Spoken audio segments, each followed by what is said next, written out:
To satisfy your hunger for independent horror, check out Wild Eye Releasing. The link will be in the description.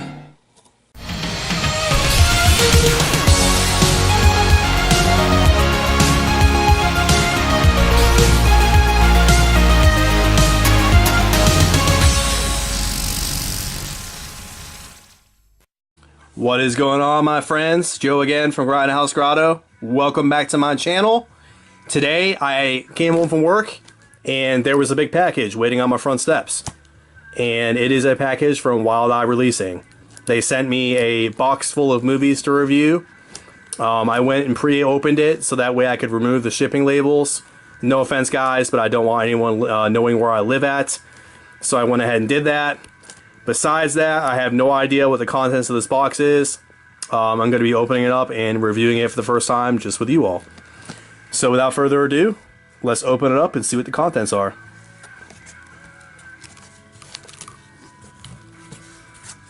Alright, first up, right off the top, really awesome logo from Wild Eye Releasing. Really nice stuff there. Proudly display that on my TV. Pretty cool stuff.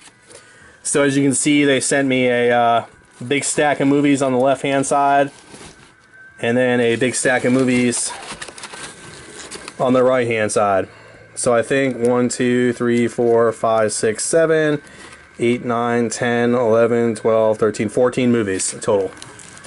Wow, they really outdid themselves this time. Insane. Alright guys, let me pull out the movies and we will look at the movies individually. Put that box to the side. Alright. First up, Hell's Kitty. Pretty cool cover there. Awesome animal horror movie. Gotta love your critters. You'll wish you had 9 lives. Hell's Kitty. On the back, ferocious little pussycat on the back cover. Looking mean as hell. Alright, so it says, this pussy is possessed. Nick, a Hollywood screenwriter, discovers his cat has become murderously possessed and will stop at nothing to rid him of any woman in his life. As his life unravels out of control, Nick must find a way to have his kitty exorcised of the demonic spirit haunting her and creating a body count. Stars genre icons Adrienne Barbeau from The Creepshow and the Fog, Michael Berryman from The Hills Have Eyes, Weird Science, Doug Jones from Star Trek Discovery, The Shape of Water, Hellboy, and The Strain, Lee Meriwether from the original Catwoman on the TV's Batman, and Courtney Gaines, Children of the Corn, Back to the Future, and many more. So you got some, some pretty cool actors in here from some titles that you're probably familiar with. Looks pretty cool. Yep, I'm definitely excited to check this out, guys. I love creature features. I love films involving animals that have gone amok. Freaks of nature. I really did the hell out of these type of movies. So this definitely will go into my creature feature collection. I've talked about a lot in the past. I've been wanting to review these creature feature films. I will probably review this as part of my independent horror series, my double feature series that I'm going to be having upcoming. So look forward to that. But yeah, guys, pretty cool stuff there. Next up, got some Bojangles. Bone Jangles, okay. Don't get it confused with the restaurant Bojangles. This is Bone Jangles. When bones rattle, blood will flow. Pretty crazy looking dude there. Bone Jangles. Says in there, one hell of a crazy ride. This is a throwback horror done right. Fight the curse with something worse. While transporting the legendary serial killer Bone Jangles to an asylum, a group of police officers break down in a town cursed with demons and zombies. The only way they can survive the night and save the town is to release the Bone Jangles to help them fight off the ancient supernatural threat. So pretty cool. There's that movie. Definitely sounds interesting. Next up, 24 Hours to Die. Only one will survive.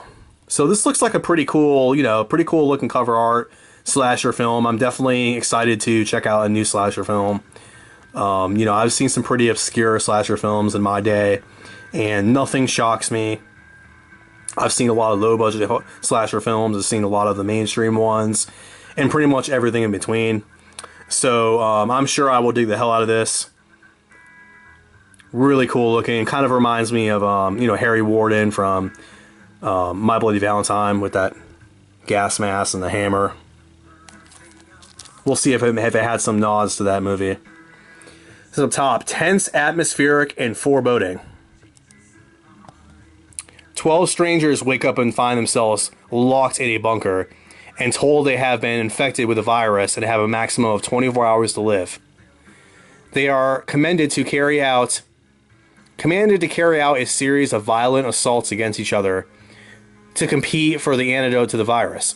Only one of them can win the antidote and survive. Intense atmosphere throughout. So, I don't know.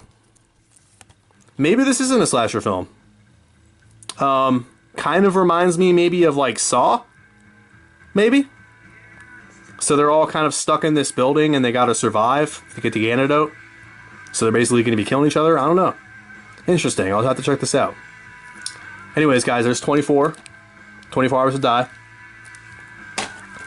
Next up, Beware the Lake. So this is guy Kenball, Audrey Walters, and Jonathan Lipnicki. Never heard of them. But pretty interesting cover art there. Very nice to look at, I must say. It says down there, there are secrets in the water. Okay. So, everybody probably knows I love creature features and I love shark movies. I don't know if it's a shark movie or not. I'll have to read the synopsis. But it definitely looks very interesting. Beware the Lake. And then on the reverse, a harmless prank with deadly consequences. Tabitha is the new girl at school who catches the eye of the local football hero. This gets her on the bad side of a high school cheerleading captain, and she is lured to a secluded lake for drinks and a late-night swim. There, Tabitha is drugged, stranded, and eventually murdered. But something brings Tabitha back to life, so she can take revenge on those who sent her to a watery grave. Sounds pretty cool, actually. So basically a murder-revenge movie. Pretty cool. Definitely excited to check this out. I love murder revenge movies. And that cover art is so badass. That's what I really love about these releases, guys. They have some of the nicest cover arts for, independent horror. They do so much to make the cover art appealing. I feel like independent horror films got to work a lot harder than mainstream movies to get people to want to buy their movies. Now, for me, I love horror. I love horror films. I love all horror films. And I do enjoy independent horror films quite a bit. And part of the reason I'm excited to be reviewing these films is because I want to introduce people to the world of independent horror. Not every single horror movie that you see, in Walmart, Target, and Best Buy, that's not all the movies that are out there. There's a whole other world out there of independent horror that, if you just give it time to watch these movies, you might be surprised. There's actually quite a few really good movies. Alright, next up, Apocalypse Road. Run, fight, survive. So this looks kind of interesting. In the background, you got looks like some kind of like samurai people in the background. And this guy over here looks like he's got a gun. This looks kind of interesting. Apocalypse Road. On this road, each step is treacherous and every mile a nightmare. Following an apocalyptic event, two sisters are hunted down and separated by a gang of ruthless killers intent on creating their own twisted form of law and order. The sisters must fight through this new, dangerous world to stay alive in the hopes of being reunited and escape into freedom. Interesting. So it's a kind of a post-apocalyptic horror survival movie. Pretty cool. Very interesting. Looking forward to watching this. This definitely sounds pretty good. Sounds right in my alley. Wow. Now this looks freaking cool. This looks badass to me. The cover art on this is phenomenal. Soft Matter. That's just a really cool, interesting name. It just kind of makes you really think. You know, what do they mean by soft matter? There's got to be something going on with that title. It looks like kind of like maybe a demon or like a vampire or something in a coffin. Everyone is a science project. Okay, so this guy right here is kind of a science project. Really cool cover. I dig the hell out of that. Soft Matter. All right. Bust in, bug out, and buzz off. 2 graffiti artists break into an abandoned, reportedly haunted research facility in hopes of creating a ghost-themed art installation, but stumble upon a secret team of demented researchers who are in the process of resurrecting an ancient sea creature, who they now must fight in order to escape alive and not become their latest experiment. Pretty cool. Sounds interesting. Pretty cool stuff, guys. I'm very, very interested in watching this. This might be one of the first ones I watch. Another cat movie. And I've read up about this Wild Eye Raw and Extreme little mini series they have, which these are like the most graphic movies that they have. Very disturbing films, so they put them in their own separate category, and they sent me one of their Raw and Extreme titles. These are typically like really graphic, have a lot of nudity, a lot of drug use, a lot of stuff that people with sensitive stomachs, are not probably going to enjoy this movie. But all he needs is 9 lives. Cat Sick Blues. There it is down there, unrated. So this is up here. Original, unapologetic, and strangely affecting. Think Lynch, think Kubrick, and then think Mike. Think D here. Throw in some Mr. Ozio, Butgreet, and a dash of Tom Six, and you will start to appreciate the wonder that is Cat Sick Blues. Okay, I know some of these directors. Obviously, I know Lynch, Kubrick, Tom Six. So Tom Six is the director that made the Centipede movies, the Human Centipede movies. He did those. Everybody knows who Stanley Kubrick is. Some classic directors there. So, yeah. If you know what these guys have done, then you already kind of know what type of film this is. Basically, shock horror. When Ted's beloved cat dies, it causes a mental breakdown. Now he believes that the only way to bring back his pet is taking the lives of 9 humans. So Ted dons vicious, deadly cat claw gloves and a creepy cat mask, and he goes on a murderous rampage. As the butchery escalates, a twisted romance blossoms between Ted and Claire, a young woman who has also recently lost her cat. So this is basically a shock horror, and what I mean by shock horror is similar to, the Human Centipede, the Hostel movies.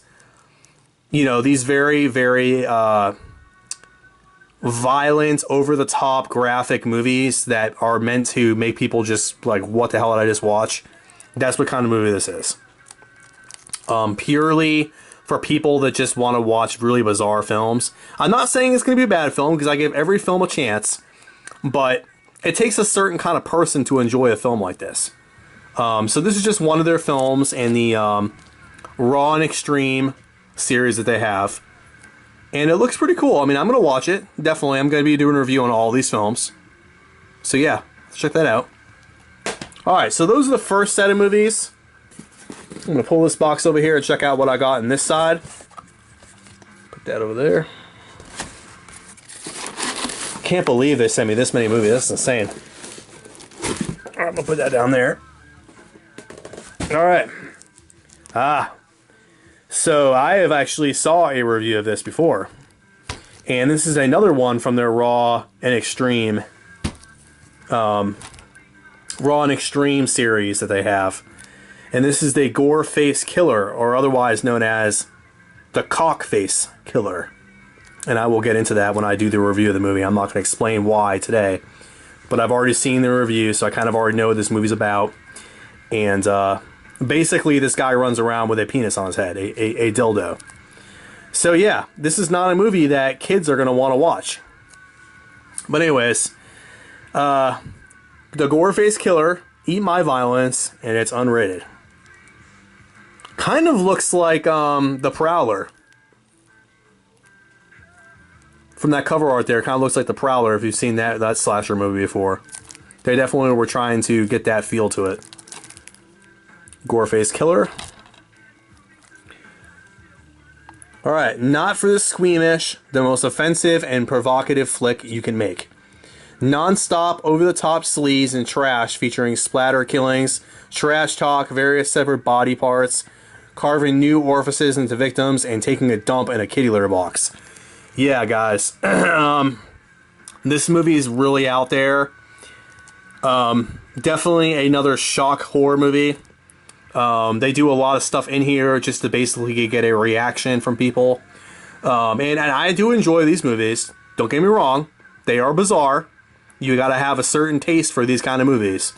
But give them a chance. If anything, they're a movie you can watch on a Friday night to get a good laugh. And that's probably what this movie does. Don't expect, Hollywood mainstream directing in this movie. This is like this is probably not even B movie. This is more like a C movie. It's meant to be that way. It's filmed in that style, okay? And a lot of people really like that. And I'm excited to watch it and see what it's all about. Let's read the read-up. In the deep south of Louisiana, there exists a world of never-ending sex, drugs, and violence. But the darkness of those swamps is only equaled by the darkness of a killer's mind. Into this world of perpetual intoxication comes a gut-knotting, bloody climax when the Goreface Killer surfaces from his slumber to begin his reign of gorging, throbbing terror. Gorging, throbbing terror. This is the first film in the infamous Cockface trilogy. Followed by Gorgasm and Grime Wave. This film was originally titled Attack of the Cockface Killer, but we had to change the name because we were warned no stores or websites would carry the film with that title. Cowards. Interesting. So they had to change the title because obviously Cockface Killer, nobody's going to want to buy this. People will buy it, but stores won't carry them. Distributors won't sell them. So that's where you get the Goreface Killer. Pretty interesting. Alright, now, I have actually saw this in Walmart not too long ago. And I was interested in picking it up, but Walmart has a habit of, slamming these things onto the shelves. They don't care about what happens to the cases. They're really rough with them. People that work at Walmart, I'm sorry, but they don't care about the collectability and preserving these movies. And I'm the type of person, I'm a perfectionist. I like my movies to not have any nicks or scratches or tears. So I passed on it, but I'm glad that I finally got it. And I definitely think this looks like an awesome film. And just from watching trailers, I already know I'm totally going to love this. And I'm recommending that you go pick this movie up. It's going to be a blind buy for a lot of people, I can already tell. But it looks really good. Jurassic Dead. So definitely playing off the success of the Jurassic Park films. Looks pretty cool. Evil always finds a way. The Jurassic Dead. Even the font looks like Jurassic Park's font. Interesting. Alright. The only thing worse than a zombie is Zombiesaurus. Wow, look at that crazy ass, whatever the heck that is. Down here it says, a unit of mercenaries must team up with a group of tech geek students after America is struck with an EMP attack. Deep in the desert, they find the source of terror, a mad scientist who has also just created a living dead T-Rex dinosaur. One who turns everyone it attacks into a zombie. Now they must scramble to stay alive and save the planet from the ultimate undead predator. That is freaking cool, guys. So you get a, you've seen a lot of the Jurassic Park movies where, the T-Rex and these other, carnivorous dinosaurs attack people and they rip their arms off and all that. You get that part of the movie, but then you also get when they survive the attack from the dinosaur, they turn into zombies. So you got like a zombie apocalypse mixed in with dinosaurs, and it just sounds like loads of fun. And I'm super excited to watch this. Really cool. Alright, next up. Inhumanity. Truth is Death. I've actually seen her before. She was in one of my, she's in my last review, 68 Kill. She's a pretty good actor, actually. Some of these other people I haven't seen before, but I've seen her before in a few films. Not much to really explain what's going on in that cover art there. It's hard to tell really what this movie's about. Truth is Death. Okay. Inhumanity. The darkest secrets are deadliest. Narrowly escaping death at the hands of a notorious serial killer, Jessie Dixon awakens from a coma to learn her father committed suicide. Unconvinced, she investigates a suspicious suicide and uncovers a dark corporate conspiracy involving the police and the psychotic killer that almost took her life. Pretty cool. Definitely sounds kind of cool. Kind of maybe a revenge movie, a revenge horror movie. So she wants to get revenge for this corporation that took her dad's life. Interesting. Next up, Animalistic. Vengeance is hers. From the makers of Wither and Blood Runs Cold, Animalistic. Now, I've actually watched a review of this as well. And this definitely sounds right up my alley. I'm actually super excited to watch this. This type of film that I actually dig the hell out of. I will give you kind of a brief kind of summary of what this movie's about. It is similar to The Last House on the Left or I Spit on Your Grave. It is a rape revenge movie. Okay? So if you've seen any of those movies before, you kind of already know what to expect with this movie. This girl basically is a victim of rape, and she goes back to hunt down her, to avenge her, to avenge her rapists. She's going to track them down and probably kill them. Animalistic. Really cool. Cruel. Some very nasty and nauseating horror. Walks between the waters of I Spit on Your Grave and The Last House on the Left. From Emma, escape is the only option. In this chilling revenge thriller, Emma, an oil company executive, travels from Australia to the USA to close a politically controversial debt or deal. On her way to speak at a press conference, she hails a taxicab, but is drugged and abducted by the driver. She awakens bound in an isolated, filthy cabin at the mercy of a trio of psychopaths, who she will have in the turntables on have to turn the tables on in order to escape in one piece.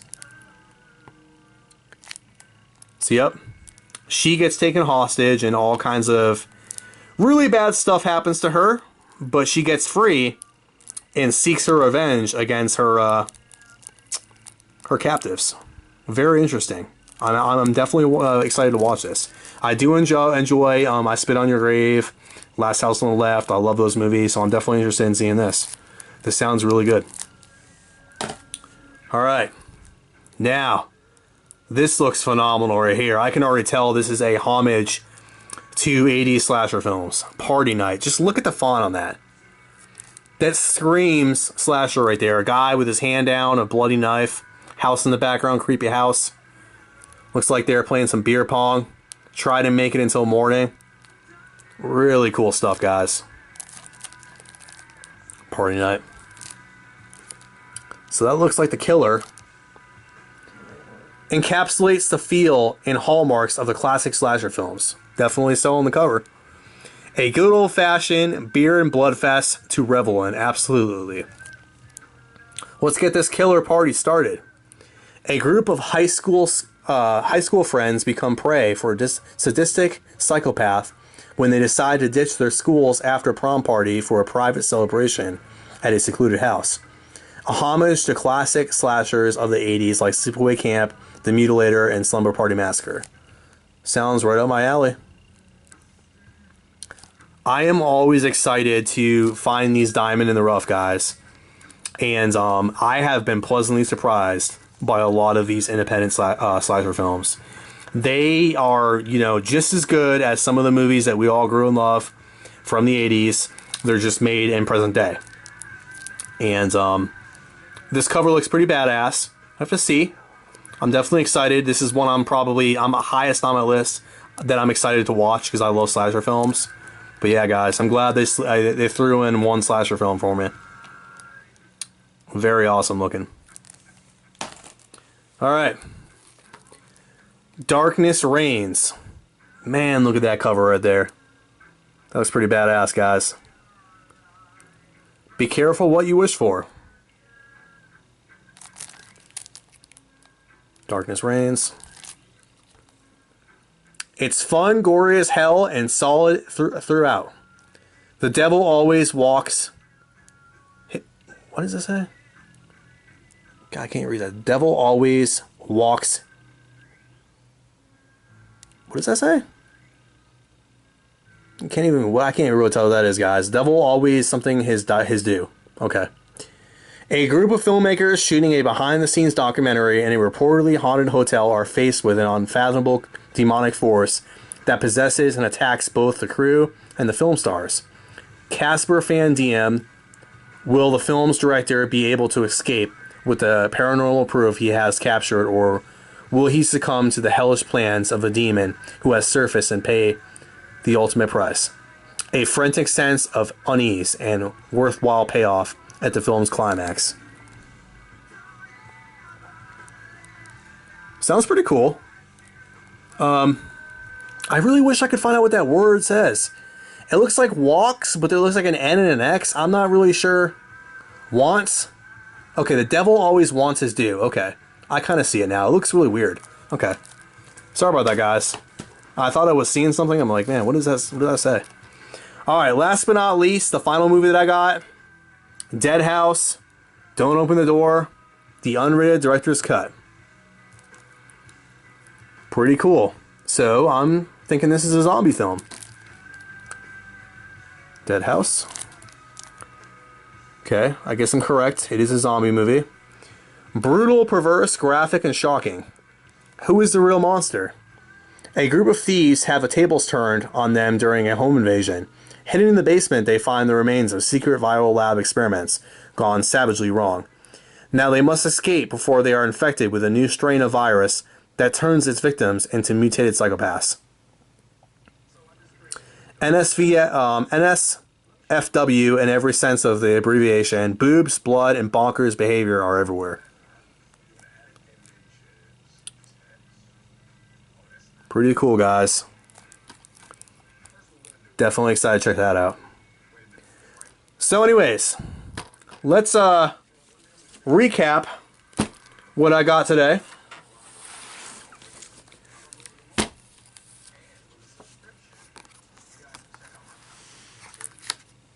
Here are all the films that I got from Wild Eye Releasing. And yeah, I'm definitely excited to get going on these releases and do my reviews. I plan on releasing these in double feature reviews. Okay, so I've talked about it in my other videos, and moving forward, I'm going to be reviewing these films 2 at a time. So these are going to be double feature reviews, and since they are double feature reviews, these are going to be shorter than the standard reviews that I do, because I don't want to, make anybody sit around for 20, 30 minutes and watch a review. I'm going to keep these under 15 minutes long, so about 7 to 8 minutes per movie. And you can expect to see those very soon. I'm going to watch a couple tonight, hopefully. Grab a couple beers. I've already got one right here that I started. I'm going to pop these in, get to watching these bad boys, and then I will be doing a review soon. And I hope everybody wants to tune in and watch these independent horror films and enjoy these just as much as I do. Alright guys, hope you enjoyed this unboxing from Wild Eye Releasing. Until next time, take it easy.